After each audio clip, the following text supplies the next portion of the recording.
नमस्कार दोस्तों, आप सभी का स्वागत है हमारे यूट्यूब चैनल शिक्षा सबको में। आपको जैसे कि पता ही होगा कि मैं आपको NIOS की हाई स्कूल का विज्ञान विषय पढ़ा रही हूँ। और जो मैं चैप्टर आपको पढ़ा रही हूँ उसका नाम है जीवन के निर्माणकारी तत्व, कोशिका एवं ऊतक। ये आज मैं इसका तीसरा भाग पढ़ा रही हूँ इस चैप्टर का, जो मॉड्यूल 5 में आता है। तो वीडियो प्रारंभ करने से पहले आप लोगों से कहना चाहूँगी कि यदि आप लोगों को हमारी वीडियो अच्छी लग रही है, समझ में आ रही है, तो आप इन वीडियोज़ को ज़्यादा से ज़्यादा विद्यार्थियों तक पहुँचाएँ और साथ में कमेंट भी ज़रूर कीजिएगा। और मैं आपको एक नंबर डिस्प्ले करा रही हूँ स्क्रीन में। यह एक हमारा व्हाट्सएप नंबर है। इस नंबर पर भी आप कोई भी समस्या हो किसी टॉपिक से रिलेटेड या किसी चैप्टर से रिलेटेड, तो वो आप हमसे पूछ सकते हैं। तो वीडियो को प्रारंभ करने से पहले एक बार मैं आपको रिकॉल करा देती हूँ कि मैंने अपनी लास्ट वीडियो में आपको क्या क्या बताया था। तो मैंने आपको बताया था कि यूकेरियोटिक कोशिका की संरचना क्या होती है, ये मैंने आपको बताया था। कोशिका के मूल अंग क्या है जो सभी कोशिकाओं में पाए जाते हैं, इनके बारे में डिस्कस किया था। और पादप कोशिका में पाए जाने वाले कोशिकांगों के बारे में बताया था, उनके कार्य बताए थे। इसी तरीके से जंतु कोशिका यानी एनिमल सेल में पाए जाने वाले अंगों के बारे में भी मैंने डिस्कस किया था। और लास्ट में मैंने आपको प्लांट और एनिमल सेल में अंतर भी बताया था, सचित्र इसका मैंने वर्णन किया था। तो आज जो मैं आपको टॉपिक पढ़ा रही हूँ उसका नाम है सेल डिवीजन या कोशिका विभाजन। नई कोशिकाएं विभाजन के फलस्वरूप बनती है। जिस तरीके से कपड़े पुराने होकर फटने लगते हैं, उसी तरीके से कोशिकाएं भी समय के साथ नष्ट हो जाती हैं। तो जब कोशिकाएं नष्ट हो गई हैं तो उन्हें बदलने की भी आवश्यकता पड़ती है। नई कोशिकाओं की आवश्यकता केवल नष्ट कोशिकाओं को ही बदलने के लिए नहीं होती है, बल्कि कहीं पे चोट लग जाए, घाव हो जाए, वहाँ पे उसकी मरम्मत के लिए, या शरीर की वृद्धि कह सकते हैं, विकास के लिए, और साथ में रिप्रोडक्शन यानी प्रजनन के लिए भी कोशिका विभाजन की आवश्यकता होती है, यानी कि नई कोशिकाओं की आवश्यकता होती है। तो कोशिका विभाजन का कार्य केवल नष्ट कोशिकाओं को बदलने का ही नहीं है, बल्कि चोट वगैरह की मरम्मत करने का भी है, शरीर की वृद्धि करने का है, और प्रजनन करने का भी होता है।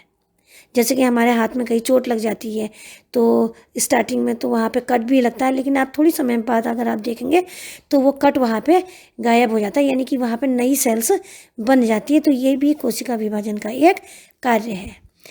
कोशिका विभाजन में विभाजित होने वाली कोशिका को जनक कोशिका या पेरेंट सेल कहा जाता है, तथा जो जनक कोशिका से हमको जो प्राप्त होती है संतति कोशिकाएं कहा जाता है उनको, और इंग्लिश में उनको डॉटर सेल्स कहा जाता है।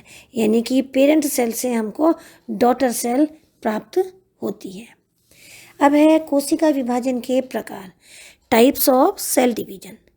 कोशिकाओं में जो विभाजन है, सेल डिवीजन है, वो 3 तरीकों से होता है। इन तीनों तरीकों की अपनी कुछ विशेषताएं हैं। देखिए, पहला विभाजन है असूत्री विभाजन, एमाइटोसिस। ये विभाजन, इस तरीके का सेल डिवीजन बैक्टीरियाज में, ब्लू ग्रीन एल्गी यानी नीले हरे शैवालों में, अमीबा या कह सकते हैं जो प्रोटोजोआ है, उनकी अविकसित कोशिकाओं में होता है असूत्री विभाजन।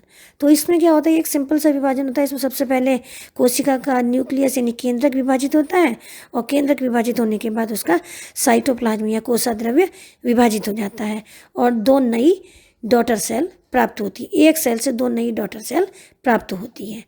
दूसरा है माइटोसिस या समसूत्री विभाजन।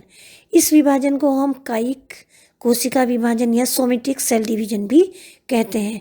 यह विभाजन हमारी कायिक कोशिकाओं में होता है। इस विभाजन के फलस्वरूप ही हमारे शरीर में वृद्धि होती है, और जहाँ पे चोट वगैरह लगी है वहाँ पे नई कोशिकाओं का निर्माण होता है। तीसरा है असूत्री विभाजन या मियोसिस।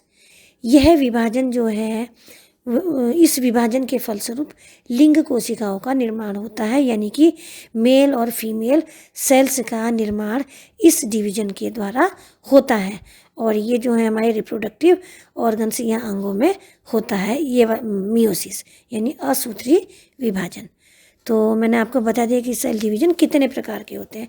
अब मैं आपको बताऊंगी कि समसूत्री विभाजन क्या होता है, इसको डिटेल में बताऊंगी। माइटोसिस क्या होती है। देखिए, माइटोसिस किसे कहते हैं? समसूत्री, नाम से ही पता चल रहा है, समसूत्री, समान सूत्र, सूत्रों की संख्या समान। पहले आप समझिए कि इस विभाजन को हम कायिक कोशिका विभाजन भी कहते हैं, यानी कि इसे हम सोमेटिक सेल डिवीजन भी कहते हैं।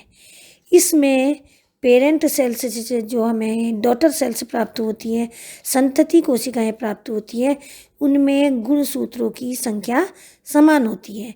यानी कि जितनी पेरेंट सेल में गुणसूत्र होंगे उतने ही प्राप्त डॉटर सेल में भी गुणसूत्रों की संख्या, क्रोमोसोम्स की संख्या समान होगी।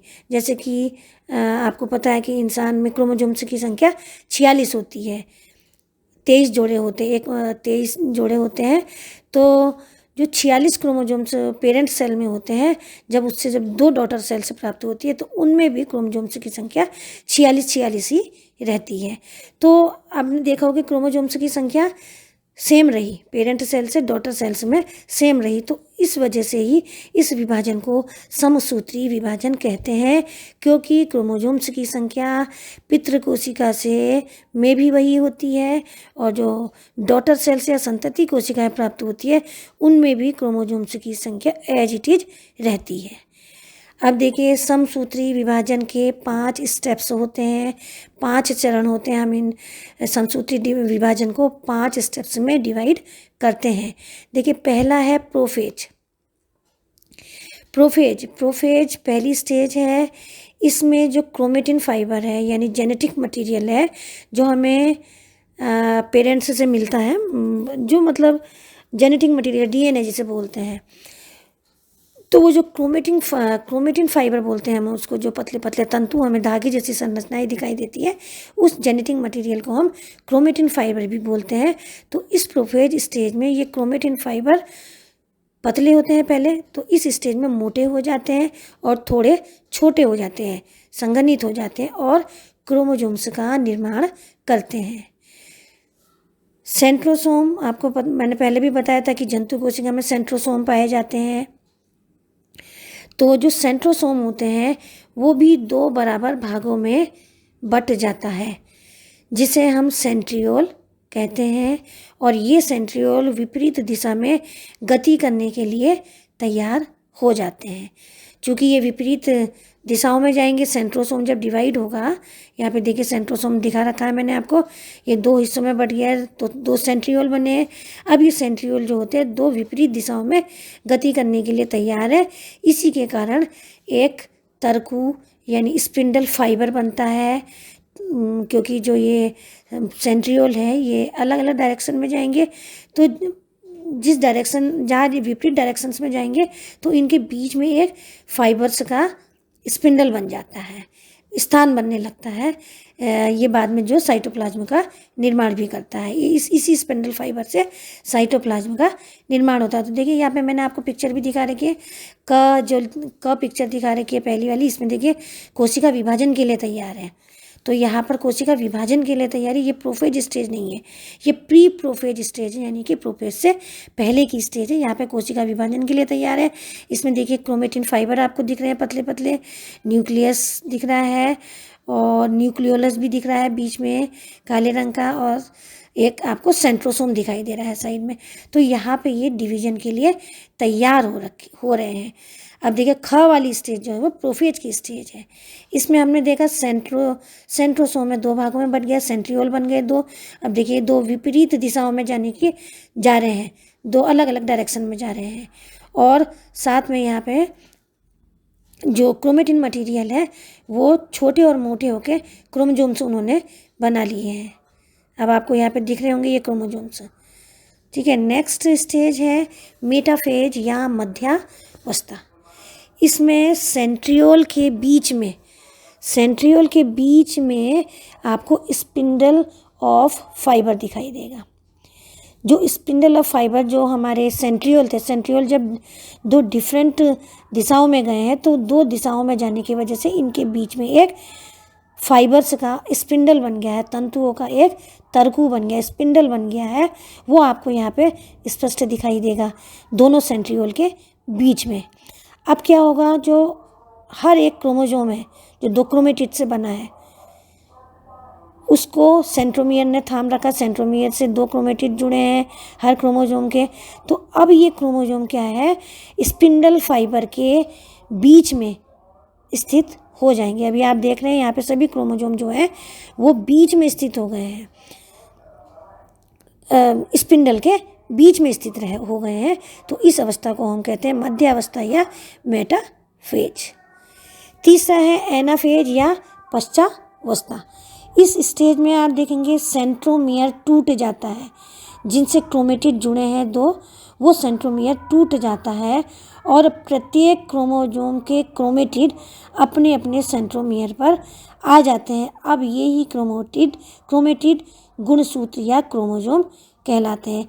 यानी कि सेंट्रोमियर टूटा और सेंट्रोमियर टूटने के साथ ही जो क्रोमेटिड हर क्रोमोसोम के जो 2 क्रोमेटिड है वो पेयरिंग हो जाती है उनकी। यानी कि यहाँ पे हमने दिखा रखा है, एक काले रंग का दिखा रखा है, एक सफ़ेद, तो एक मेल से प्राप्त है, एक फीमेल से प्राप्त है। तो मेल और फीमेल वाले 2 क्रोमेटिड आपस में पेयर कर लेते हैं, यानी कि अपने अपने सेंट्रोमियर पे आ जाते हैं और एक क्रोमोसोम अब तैयार हो जाता है। हर एक क्रोमोसोम तैयार हो जाता है और फिर आपस में ये क्रोमोसोम सेपरेट हो जाते हैं। जब अपने अपने पेयर में आ जाते हैं क्रोमेटिड, तो क्रोमोसोम तैयार होता है और फिर ये क्रोमोसोम जो है वो एक दूसरे से सेपरेट हो जाते हैं एनाफेज की स्टेज में। अब ये जो क्रोमोसोम है, ये जो स्पिंडल फाइबर है उसके थ्रू विपरीत ध्रुवों पर पहुंचने लगते हैं। जहाँ पर सेंट्रियोल से ये फाइबर्स निकल रहे हैं, सेंट्रियोल्स के फाइबर्स जो है इनको अपने सेंट्रियोल की तरफ खींचते हैं। तो क्रोमोसोम्स जो होते हैं अपने अपने ध्रुवों पर यानी विपरीत पोल्स पर पहुंच जाते हैं। क्रोमेटिड अलग हो गए और अपने अपने विपरीत ध्रुवों पर ये पहुंच जाते हैं। इस स्टेज को हम एनाफेज कहते हैं। नेक्स्ट है टीलोफेज या अंत्यावस्था। इस स्टेज में गुणसूत्र अपनी पहचान खो देते हैं और दोनों ध्रुवों पर क्रोमेटिन धागों के नेटवर्क में बदल जाते हैं। यहाँ भी ये क्रोमोसोम्स जो हैं